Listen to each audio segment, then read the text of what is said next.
My God. சூத்து மூடிட்டு போனாங்க உட்காருங்க ப்ரோ. எல்லாரும் லூஸ் குதி ப்ரோ. இந்த படத்துக்கு வந்திருக்க எல்லாரும் லூஸ் குதி bro. So okay guys, welcome to the another video. So என்ன பண்ண போகிறோன்னா, அப்படின்னு வந்து நம்மளால பதில் சொல்லிட முடியாது. ஒரு சில வாரங்களுக்கு முன்னாடி ஒரு ஸ்டோரி போட்டிருந்தேன். அது என்ன ஸ்டோரினா இதுதான். When's the last time you cried and why? Or tell a saddest story you ever heard. அதாவது நீங்கள் கடைசியாக எப்போ எழுதிங்க அண்ட் எதுக்காக எழுதிங்க அதை சொல்லு. அப்படி இல்லைனா நீ கேட்ட ஒரு சோக கதையை சொல்லுன்னு சொல்லிட்டு சொல்லியிருந்தேன். நிறைய பேர் வந்து என்னையே ஷாக்கில் உள்ளாக்குற மாதிரியான ஆன்சர்லாம் கொடுத்துருந்தாங்க. ஸோ அதெல்லாம் பொறுக்கி வச்சு ஒரு வீடியோ பண்ண போகிறோம். That's all.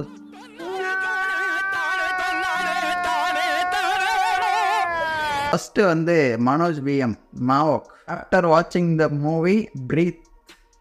என்ன ஜோக் காட்டுறீங்களா? என்ன ரங்கா ஜோக் காட்டுறீங்களா? இவங்க ஆக்சுவலாக வந்து படம் பார்த்த அளவுக்கு சேர்த்து சொல்லியிருக்காங்க. I don't know why. என்ன புரிஞ்சுக்கிட்டாங்கன்னு எனக்கு புரியலை. நான் என்ன சொல்ல வந்தேன்னா, நீங்கள் வந்து டிப்ரெஷனுக்குள்ளே போய் இல்லை ஏதோ ஒரு இன்ஸ்டன்ட் ரியல் லைஃப்பில் நடந்து அதுக்காக போகிறதுங்கன்னு தான் கேட்டேன். ஆனால் இவங்க வந்து படம் பார்த்துட்டு அழுதெல்லாம் சொல்லிட்டு இருக்காங்க. விளையாட்டாடுறீங்க, நான் ஒத்துக்க மாட்டேன். அடுத்து ஃப்ரீகோட்டேன். Side B climax. Aavesham climax. I not tried, I got little tears. Aavesham படம் தெரியும். சைட் பின்னு ஏதாவது படம் இருக்கா? But I don't know why you always are telling movie names. I don't need ரைட்ரா. நான் என்ன படத்தோட பேராடா கேட்டேன். நான் கேட்டது எதுக்காக ரியல் லைஃப்பில் எதுக்காக கஷ்டப்பட்டு நீங்கள் ஜீரோக்குள்ளே போய் எதுக்கு அழுதிங்கன்னு தான் நான் கேட்டேன். சரி, இன்னும் 2 மூவி சஜஷன் கிடச்சிருக்கு. சைட் பி ஆவேசம். ஆவேசம் தமிழ் டப் வந்திருக்கா கைஸ்?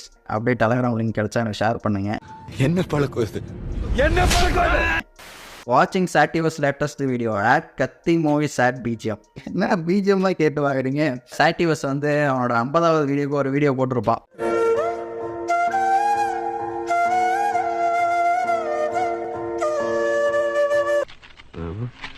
அது ஒன்றும் இல்லை, கீழே போட்டு. ரொம்ப சிம்பிள். நீங்கள் நினைக்கிற மாதிரிலாம் ஒன்றும் இல்லை. அவன் எமோஷனல் மேனிப்புலேஷன் பண்ணி சப்ஸ்கிரைபர்ஸ் அதிகமாகிறதுக்காக பண்ணியிருப்பான். அந்த வீடியோ ஒரு 500 வியூஸ் போய் 10 சப்ஸ்கிரைபர்ஸ் பக்கம் ஒரே வீடியோவில் வந்திருக்கு. பவர் ஆஃப் எமோஷன்ரா. என்ன நினச்சிங்க? சரி, இவ்வளோ விட வேணாம். உங்கள் லைஃப்பையே கொஞ்சம் அப்படியே பின்னாடி இப்படி திரும்பி பார்த்தீங்கன்னா இதை விட ட்ராஜடியான சம்பவம்லாம் உங்கள் லைஃப்லேயே நடந்திருக்கும். அதை வேற ஞாபகப்படுத்திட்டீங்க. I don't know when but yes come at the time I saw some episodes. ஏய், நான் என்னடா கேட்டேன், என்னடா சொல்லிட்டு இருக்கீங்க? அது ஒன்றும் இல்லை. நருட்டோவில் ஒரு சில எபிசோட்ஸ் பார்க்கும்போது கண்ணுலாம் தண்ணி ஒழுகுமா. ப்ரோ ப்ளீஸ் ப்ரோ, நான் வந்து ரியல் லைஃப்பில் நீங்கள் வந்து ஜீரோவுக்கு போய் அழுதது கேட்டேன். படம் பார்த்து, சீரீஸ் பார்த்து, அனிமே பார்த்து நான் இதெல்லாம் ஃப்ராட். நான் ஒத்துக்க மாட்டேன். நானுக்காரப்பே சொல்ல முடியலாம். ஒரு சேட் ஸ்டோரியாகவும் சொல்லிட்டு போக வேண்டியது தானே. ஏன் நான் சாவடிக்கிறீங்க? வந்துட்டான் பாரு. சாட்டிவஸ் வைட்டி. நம்ம ஸ்டோரியே சீமோர். அதில் அவனுக்கு கஷ்டம்னு என்ன இருந்துச்சு? பேர் மாற்ற முடியலைன்னு சொல்லிட்டு ஒரு வாட்டி அழுதுட்டு இருந்தான். அதெல்லாம் ஒரு பேர் நேராக ஃபுட்டு. சதீஷ்ன்றது பேர் என்னடா உனக்கு? சதீஷ் உனக்கு பேர் நல்லா இல்லையாடா? ஏன்னா என்ன மாதிரி பெரிய மனுஷனாடா பேர் வச்சிருக்கேன். சொல்கிறதுக்கு பெருசாக இருக்குன்னு கஷ்டப்படுறதுக்கு. விஜய் சதீஷ் எம் வந்து இல்லை இது மூளை சின்னதாகிடுச்சு, மண்டை மங்கிடுச்சு, மூளை மங்கி சூத்து வழியாக வந்துச்சுன்னு சொல்லிட்டு வடை சுட்டுட்டு இருக்கான். When my 7 years old Free Fire is hacked, cost of ID is more than 1 lakh.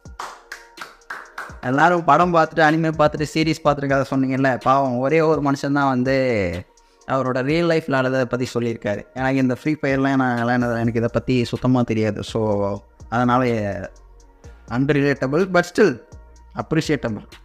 ஒரு ரெஸ்பான்ஸாவது ஒருபடியாக வந்திருக்கேன்னு சொல்லிட்டு. கடைசியாக ஒரே ஒரு நண்பர் வந்து பெரிய கதையாக சொன்னார். அவர் யாருன்னா ஜஸ்ட் ஒன்னம். ஸோ அவர் வந்து ஏதோ பெரிய பேராகிராஃபாக போட்டு அவரும் வந்து ரியல் லைஃப்பில் அழுதெல்லாம் சொன்னார். அதை பார்த்துட்டு நான் கடைசி அழுத கதையாக சொல்கிறேன். ஒரு 2 days இருக்கும். அன்றைக்கி ஸ்டோரி போட்டேன்ல. நீ டெய்லி தாண்டா ஸ்டோரி போடுற. 1-2 ஸ்டோரி போட்டால் பரவாயில்ல.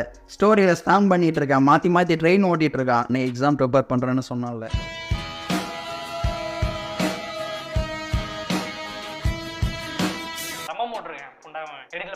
அந்த நேரம் தான் கமெண்ட்ஸில் ஒருத்தன் வீடியோ நல்லா இல்லைன்னு சொன்னான். எல்லாம் கழுத்தில் கொட்டிருச்சு. பாத்ரூமில் மனசார அழுதுட்டேங்க. இதெல்லாம் கொட்டா ஆள் இல்லை, அதான் இங்கே கொட்டுறேன். ஆக்சுவலாக இவனுமே வந்து ரியல் லைஃப்பில் அழுததை சொல்லியிருக்கான். நல்ல விஷயம். கங்க்ராச்சுலேஷன். என்ன சொல்லியிருக்கான்னா அவனுக்கு வந்து 6 மந்த்ஸாக வந்து ஒரு எக்ஸாமுக்கு ப்ரிப்பேர் பண்ணிட்டு இருக்காங்க. ஆனால் லாஸ்ட் 2 மந்த்ஸாக சீரியஸாக ப்ரிப்பேர் பண்ணிட்டு இருந்திருக்காரு. அதில் வந்து சரி பழைய கொஸ்டின் பேப்பர்ஸ்லாம் எடுத்து செக் பண்ணி பார்ப்போம்னு சொல்லிட்டு செக் பண்ணியிருக்காரு. அப்போ தான் தெரியுது அவரால் மொதல் 3 பேஜில் ஒரு கொஸ்டின் கூட ஆன்சர் பண்ண முடியலன்னு சொல்லிட்டு. அப்போ தான் அவர் வந்து நம்ம எதுக்குமே யூஸ் இல்லாத ஒரு தற்கொலைன்னு சொல்லி புரிஞ்சுக்கிட்டு அதை ரொம்ப லேட்டாக தான் ரியலைஸ் பண்ணியிருக்காரு. பட் ஸ்டில் இப்போவாது புரிஞ்சுக்கிட்டார்ல அவர் ஒரு தற்கொலைன்னு சொல்லிட்டு. ஸோ இதெல்லாம் பார்த்து அவர் கண்ணில் வந்து லைட்டாக கண்ணீர் சொட்ட சொட்ட முட்டிட்டு நின்று இருந்திருக்கு. ஸோ அந்த டைமில் தான் ஒரு நண்பர் வந்து வீடியோ புண்டா மாதிரி இருந்திருக்குன்னு சொல்லிட்டு கமெண்ட் போட்டிருக்காரு. அதை பார்த்துட்டு அவர் வந்து கண்ணில் இருந்த தண்ணியெல்லாம் கொட்டி அழுதுட்டான்னு சொன்னார். இதை விட அழ வைக்கிற மாதிரி சோக ஸ்டோரிஸ் இருக்குது. ஆனால் அதெல்லாம் சொல்ல மாட்டேன், அதெல்லாம் நான் தான் மேக் பண்ணுவேன். பண்ணிக்க ஒன்றும் பிரச்சனை இல்லை. ஸோ ஓகே கைஸ், இவ்வளோ தான் வந்து வந்திருக்க ரெஸ்பான்ஸஸ். நான் கடைசியாக அழுதது எப்போனா யுவர் நேம் படத்தை வந்து இந்த வீடியோக்காக, இந்த பிரேக் டவுன் வீடியோக்காக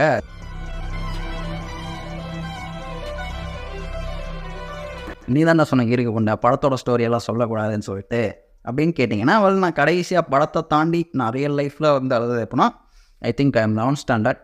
அந்த டைமில் ஒரு காரணத்தை எழுதுனேன்.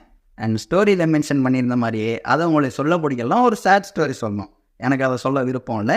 அதனால் ஒரு சேடஸ்ட்டு ஸ்டோரி சொல்லப்போ அந்த ஸ்டோரியை நான் சொல்கிறத விட நான் எங்கேருந்து காப்பி அடிச்சனோ அந்த அக்காவே சொல்லுவாங்க. அது இன்னும் பெட்டராக இருக்கும். ஸோ அதை கண்டினியூ பண்ணிக்குவாங்க. முதல்ல ஒரு கதை படித்தேன், அது ரொம்ப சக்கேட்டாச்சு. என்ன தெரியுமா, ஜப்பானில் வந்து ஒரு ட்ரெடிஷன் மாரி இருக்குது. அதாவது வயசான அம்மா அப்பாவெல்லாம் வந்து கொண்டு போய் காட்டில் விட்டுருவாங்க. அந்த மாரி அவங்க வந்து பிள்ளைங்களுக்கு கஷ்டம் கொடுக்கக்கூடாது அப்படின்னு சொல்லி. ஸோ அதேமாரி ஒரு நாள் வந்து ஒரு வயசான அம்மா இருக்காங்க, அவங்களுக்கு வந்து பையன் இருந்திருக்கு. அம்மானால வந்து நடக்க முடியாமல் போச்சு. ஸோ பையனுக்கு வந்து அது கஷ்டம் தானே, அம்மா பார்த்துக்கிறது கஷ்டம். ஸோ அதனால் அந்த பையன் என்ன பண்ணுறான்னா அம்மாவை தூக்கிட்டு போவோம், இப்படி பின்னாடி தூக்கிட்டு போய் காட்டில் விட்டுறலான்னு தூக்கிட்டு போயிருக்காங்க. ஸோ அம்மாவுக்கு வந்து தெரிஞ்சிருச்சு பையன் காட்டில் விட போகிறான் அப்படின்னு. ஸோ தூக்கிட்டு போய்கிட்டே இருக்கும்போது போகிற வழியிலலாம் வந்து காட்டுக்குள்ளே தானே, ஸோ மரமாக தானே இருக்கும். அப்போ போகிற வழியிலலாம் வந்து அம்மாவுக்கு வந்து கண்ணு தரலாம். அப்போது மரம் எல்லாமே பிடிச்சி கிளை எல்லாமே உடச்சி சேர்த்து கிளை எல்லாமே உடச்சி அவங்க நடந்து போகிற பாதையிலலாம் இப்படி ஒன்று ஒன்றா விட்டுட்டு போகிறாங்க. அந்த அம்மா அப்படி பண்ணுறாங்க, பையனுக்கு எதுவுமே தரல. அப்போ நடு காட்டு வரைக்கும் போயிட்டு அந்த அம்மாவை இறக்கி விட்டுட்டு பையன் வந்து அழுதுட்டு சொல்கிறான், இதோட வந்து உங்களை பார்க்க வர மாட்டேன் அந்த மாதிரிலாம் சொல்கிறான்ல. அம்மா வந்து அப்போ கூட சிரிச்சுட்டே ஒன்று தான் சொல்கிறாங்க, சின்ன வயசுலேருந்து உன்னை வந்து நான் நல்லா பார்த்துக்கிட்டேன், இப்போ கூட நீ கஷ்டப்படக்கூடாதுன்றதுனால போகிற வழியிலலாம் வந்து உனக்கு அந்த குச்சி இருக்குல்ல அது எல்லாமே வந்து உனக்கு போட்டு வச்சுட்டு நீ வந்து வழி மாறி வேற இடத்துக்கு போயிடக்கூடாதுன்றதுனால குச்சி எல்லாமே நீ ஈஸியா வீட்டுக்கு போகணுன்றதுக்காக நான் போட்டு வச்சுட்டேன். வரட்டாமே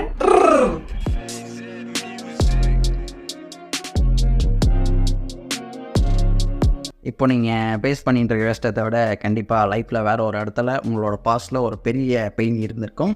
அதை நினச்சி பாருங்கள், இதெல்லாம் ஒரு சல்பி மாற்றம் தான் தெரியும். That's all simple.